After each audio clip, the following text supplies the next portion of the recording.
भक्तों को श्री शिवाय नमस्तुभ्याम। हर हर महादेव। आज की कथा श्री त्यागशिव महापुराण जो कि अलवर में प्रारंभ हुई है, जिसमें गुरुजी ने 4 पत्रों के बारे में बताया। सबसे पहला पत्र जो आया वो एक महिला का पत्र आया था, जिसमें महिला ने बताया कि उसके बेटे की नौकरी नहीं लग रही थी। बहुत प्रयास किया, बहुत पढ़ाई की, पर फिर भी उसकी नौकरी नहीं लग रही थी। उसने अपनी माँ से बोल दिया कि माँ, अब मैं तैयारी नहीं करूँगा, मेरी नौकरी तो लगती है नहीं। पर माँ ने कहा, बेटा तू बहुत पढ़ाई कर, भोलेनाथ पे विश्वास रख, एक कलश जल महादेव को समर्पित कर और बाबा तेरी अवश्य ही सुनेगा। उसने कहा, माँ इतनी पढ़ाई करने के बाद भी नौकरी तो लग नहीं रही है, तो फिर मैं क्या करूँ, क्यों नौकरी की तैयारी करूँ। पर माँ ने विश्वास दिलाया, भोलेनाथ पर विश्वास रख, पशुपतिनाथ के व्रत कर और फिर से तैयारी कर, बाबा तेरी पुकार जरूर सुनेगा। और जिस दिन एग्ज़ाम हो उस दिन बेलपत्र की बीच वाली पत्ती पर शहद लगाकर भोलेनाथ के शिवलिंग पर वो बेलपत्र चिपका के जा, तेरी प्रार्थना भोलेनाथ अवश्य ही सुनेगा। फिर उस लड़के ने फिर से तैयारी करी, अच्छे से तैयारी करी और उसके बाद बेलपत्री पर शहद वाला उपाय करके गया। बेलपत्री की बीच वाली पत्ती पर शहद लगा के भोलेनाथ के शिवलिंग पर चिपका के गया। फिर उसने जो एग्ज़ाम दिया उस एग्ज़ाम में वह पास भी हुआ और रेलवे में नौकरी भी प्राप्त करी। दूसरा जो पत्र आया उस पत्र में एक महिला ने बताया कि सभी उसे बोलते हैं कि वह पगली हो गई है सीहोर वाले महाराज के पीछे और भोलेनाथ के पीछे। उसका पूरा परिवार शिव महापुराण की कथा सुनता है। साथ ही साथ में उसके पिताजी को कैंसर की बीमारी हो गई थी।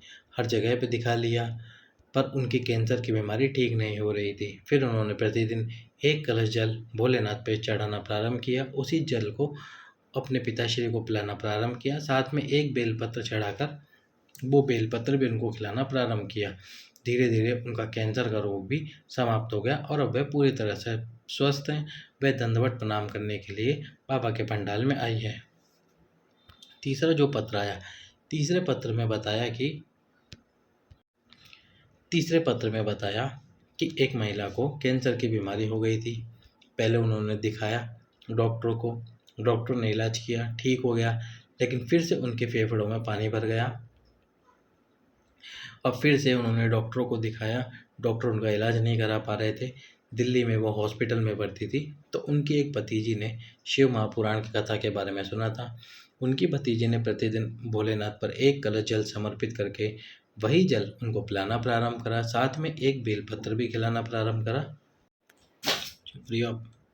एक बेलपत्र खिलाना प्रारंभ करा और उनका वह कैंसर का रोग धीरे धीरे समाप्त हो गया। चौथा जो पत्र आया उस चौथे पत्र में बताया कि एक माता ने पत्र लिखा कि उनके बेटे ने 2018 में कोई एग्ज़ाम दिया था और तैयारी करते करते परेशान हो गया। अपनी माँ से बोल दिया कि मुझे तैयारी बिल्कुल नहीं करनी। तो उनकी माँ ने कहा, बेटा एक कलश जल भगवान शंकर पे समर्पित कर और पशुपति व्रत करना भी प्रारंभ कर, बाबा तेरी सुनेगा जरूर। पशुपति व्रत स्वयं महादेव देखते हैं और स्वयं महादेव मनोकामना पूर्ण करते हैं। तो तू एक बार पशुपतिनाथ के व्रत अवश्य कर, बाबा तेरी जरूर सुनेंगे और तुझे फल भी अवश्य ही प्रदान करेंगे। तो उसका जो 2018 का एग्ज़ाम था वो क्लियर हुआ और उसके बाद में अभी उसकी रेलवे में नौकरी लग गई है। इसी प्रकार गुरुजी की कथा में बहुत सारे पत्र आते रहते हैं। आज जो गुरुजी ने पत्र पढ़े उनके बारे में मैंने आपको बताया। आगे जो पत्र आएंगे उनके बारे में भी बताता रहूँगा। सभी भक्तों को श्री शिवाय नमः।